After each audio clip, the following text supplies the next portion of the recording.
Voici les 10 erreurs qui vont ralentir votre progression en 3D, quel que soit le programme, en tout cas d'après mon expérience personnelle. Sans plus attendre, c'est parti. Selon moi, la première erreur, c'est d'aimer la 3D. J'aime pas du tout la 3D. Oui, je sais, ça a l'air bizarre, mais vous avez déjà vu quelqu'un devenir charpentier parce qu'il aime les marteaux? Est-ce que vous avez déjà vu quelqu'un devenir couturier parce qu'il adore les aiguilles? Quelqu'un devenir cuisinier parce que son kiff, c'est les poils? Vous avez compris l'idée, la 3D, c'est un outil. Et aimer la 3D, ça veut rien dire. Ce qu'il y a normalement de plus motivant, c'est le résultat. De se dire, j'ai trop envie de pouvoir faire ça. Peut-être qu'aujourd'hui la 3D sera l'outil qu'il vous faut pour arriver à votre résultat et peut-être que vous atteindrez votre but demain en faisant de la 2D, de la vidéo, de la peinture ou de l'impression 3D, j'en sais rien. Il me semble que c'est quand même très important d'avoir un but. Si dès le début vous avez une idée un peu concrète de ce que vous avez envie de faire, quitte à bifurquer en cours de route, etc., mais c'est un meilleur aiguillage que se dire j'aime la 3D. À titre personnel, ce qui m'a donné envie de faire de la 3D, c'est que je faisais de la photo. J'ai commencé à me dire j'adore les photos avec du brouillard et ensuite je me suis dit merde, je peux pas contrôler le brouillard, c'est chiant, ou alors je dois attendre que la météo m'en donne,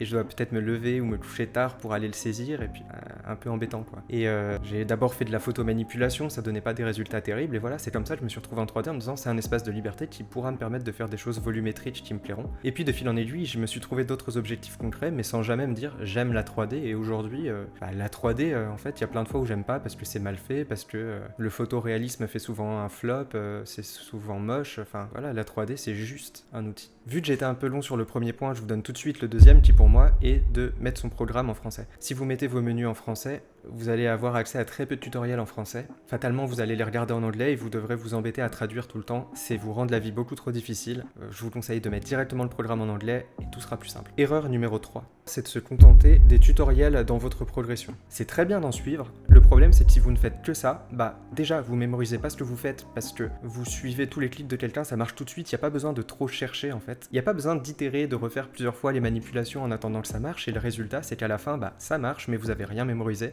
Et le deuxième problème en fait des tutos, c'est qu'à la fin vous avez un showreel générique, vous avez un portfolio qui est comme tout le monde, et c'est pour ça que c'est intéressant, comme j'ai dit dans le premier conseil, d'avoir une petite idée de votre but, de quel résultat vous cherchez à obtenir. C'est ça qui va vous pousser à aller au-delà des tutos, à vous dire bon c'est bien, j'ai fait tel ou tel tuto, mais maintenant moi je veux quelque chose de plus, quelque chose de précis que j'ai préimaginé, et c'est là que vous allez cheminer tout seul pour aller chercher ce résultat.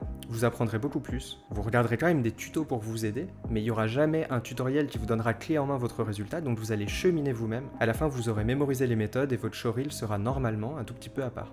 Et ça enchaîne directement sur l'erreur numéro 4 qui est d'être intolérant à la frustration. Une fois que vous allez expérimenter au-delà des tutos, ce qui va se passer c'est que là vous allez voir que contrairement aux tutos, il n'y a jamais rien qui marche. Jamais. Il y a toujours soit un bug du logiciel, soit quelque chose que vous avez mal fait, soit ça se passera pas comme vous aviez prévu. Et au début, moi j'étais pas du tout habitué à ça quand j'ai commencé la 3D et en fait ça me faisait rager et j'avais une très mauvaise attitude en fait. Quand je voyais quelque chose qui se passait mal, j'étais en mode putain, j'ai vraiment pas de chance, etc. Mais en fait, je croyais que la 3D c'était un truc où t'as une idée et t'appuies sur un bouton et ça se fait tout seul. Bah non, enfin, précisément, le métier c'est ça. C'est le moment où t'as ton idée, où tu commences à essayer de la faire et où ça marche évidemment pas parce que ça marche jamais et c'est là que le travail commence. On en est qu'au début. C'est vraiment la bonne attitude pour devenir un problem solver. Se dire, ok, ça fonctionne pas, je vais faire des hypothèses sur qu'est-ce qui pourrait solutionner le problème. Est-ce qu'il faut que je retire la gravité? Est-ce qu'il faut que je rajoute des points dans la courbe qui est en train d'être simulée? Est-ce qu'il faut que je rajoute de la friction, etc. Il y a plein d'hypothèses qu'on peut faire. On les teste une par une. Et à un moment, ça finit par marcher normalement. Et c'est là qu'on est content. Évidemment, cette question, vous ne la poserez pas du tout si vous suivez que des tutos, mais c'est exactement à ce moment-là qu'on progresse. Donc si je récapitule, c'est important de savoir ce qu'on veut faire. Ça nous pousse à aller au-delà des tutos. Et quand on se retrouve avec des choses qui ne marchent pas, il faut apprendre à les débugger méthodiquement. Voilà. Là déjà, vous êtes sur la bonne piste pour vraiment progresser hyper rapidement. Erreur numéro 5, c'est de trop faire du tweaking. Des fois, on finit un projet sur lequel on a beaucoup travaillé et on se dit ah, c'est de la merde. Et là, la tentation qu'on peut avoir, c'est de tweaker indéfiniment. On se dit peut-être que là, si on travaille beaucoup sur les couleurs, ça va finir par devenir joli. Et en fait, non. Je sais pas si vous connaissez cette courbe des rendements décroissants, mais en fait, dans n'importe quelle activité, entre la première heure et la deuxième heure de travail, on a multiplié la qualité par 10. Et puis ensuite, entre la deuxième et la troisième heure, on a multiplié par 5, etc., etc. Jusqu'au moment où on arrive à un point où on pourrait bien rajouter 10 heures de travail ou une semaine de travail si on veut, on n'augmenterait plus la qualité que par 0,5%. Et c'est ce qui se passe quand on s'obstine trop à vouloir sauver l'insauvable. À un moment donné, on se dit ce projet il vaut ce qu'il vaut, on peut plus grandement l'améliorer, on ne peut plus que perdre du temps, donc évidemment il faut passer au suivant et c'est comme ça qu'on progressera plus vite. Après c'est à vous de savoir au cas par cas quand un projet est terminé ou pas, mais c'est très important de savoir passer au suivant parce que un projet qui est un petit peu merdique ou je sais pas, un projet un peu 12 sur 20, vous voyez, ben quelque part, si vous y avez passé une semaine, il va vous déprimer ce projet et pas vous donner envie de faire le suivant. Si vous faites un projet 12 sur 20 alors que vous y avez passé 3 heures, et ben en fait, ça change complètement la donne. Ce projet devient encourageant parce que si j'ai pu avoir 12 sur 20 en 3 heures, qu'est-ce que je peux faire en une semaine? Et là, vous avez envie de faire le projet suivant. Donc, important de savoir tourner la page.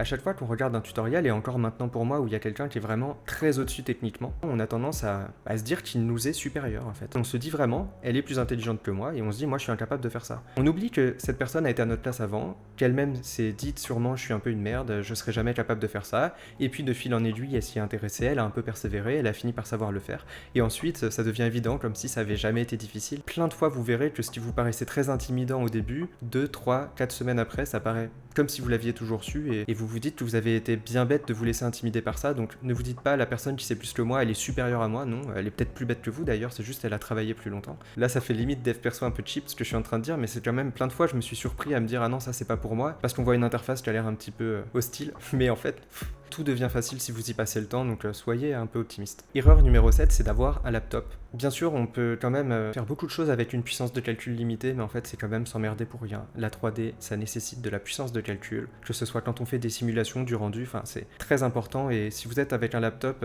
c'est bien si vous avez besoin d'être nomade, mais franchement, vous vous rendez la vie un peu galère. Erreur numéro 8, c'est de vouloir publier tous les jours. Il y a des fois des défis, je sais plus quel mois où il faut publier tous les jours, machin, je m'y suis déjà prêté. On se dit comme ça me force à travailler beaucoup, etc. Mais en fait, du coup, rapidement, on n'a pas le temps de faire de recherche, on n'a pas le temps de progresser, on n'a pas le temps d'apprendre des nouvelles techniques. On finit juste par dupliquer tous les jours ce qu'on sait déjà faire, de manière un peu automatique, industrielle, inintéressante, et on publie des choses qu'à la fin, on ne met même pas dans son showreel parce que c'est trop bas de gamme. Donc en fait, travailler pendant un mois comme un fou pour à la fin ne rien avoir à mettre dans son showreel, souvent en essayant de faire le buzz. Et c'est pour ça qu'on publie une fois par jour. Bon, ça me paraît pas être une super bonne idée. Après, si vous, ça vous motive, c'est bien. Mais ce que j'ai vu chez moi et chez d'autres artistes 3D, c'est que quand ils publient tous les jours, bah en fait, ils font rien de très intéressant. Après, c'est pas interdit de tester. Peut-être que ça vous profitera et que ça vous fera exploser et que vous serez content. Mais dans le but de vraiment forger sa patte, de progresser, c'est pas le top. C'est de ne pas demander de feedback. C'est pas forcément simple d'en demander autour de vous si vous connaissez pas d'artistes 3D, mais il y a un réseau social qui est parfait pour ça, c'est Reddit. Reddit, il y a une communauté sur des pages de motion design qui est très active. Même si vous êtes nobody, on va dire, si vous n'avez pas d'abonnés ni rien, Reddit c'est une plateforme où si vous demandez un feedback, vous l'obtiendrez. Vous allez obtenir au moins quelques commentaires, peut-être quelques dizaines même, qui vous diront ce qu'ils pensent de votre rendu et même qui vous clasheront, qui vous roasteront si vous le demandez, ce qui peut être vraiment une chose intéressante. C'est assez motivant d'avoir un feedback parce qu'au passage, il y a normalement quelques compliments qui tombent aussi. Donc c'est bien d'avoir des humains réels qui voient le truc et de pas rester coincé sur des plateformes comme Instagram où potentiellement vous allez faire 10 vues et ça va pas vous faire avancer. Et la dernière erreur, c'est de pas vous abonner à cette chaîne. Je vais bientôt sortir aussi mon showreel. Est-ce que ce donneur de leçons a finalement un niveau de merde? C'est la question que vous avez le droit de vous poser, vous pourrez en juger comme ça.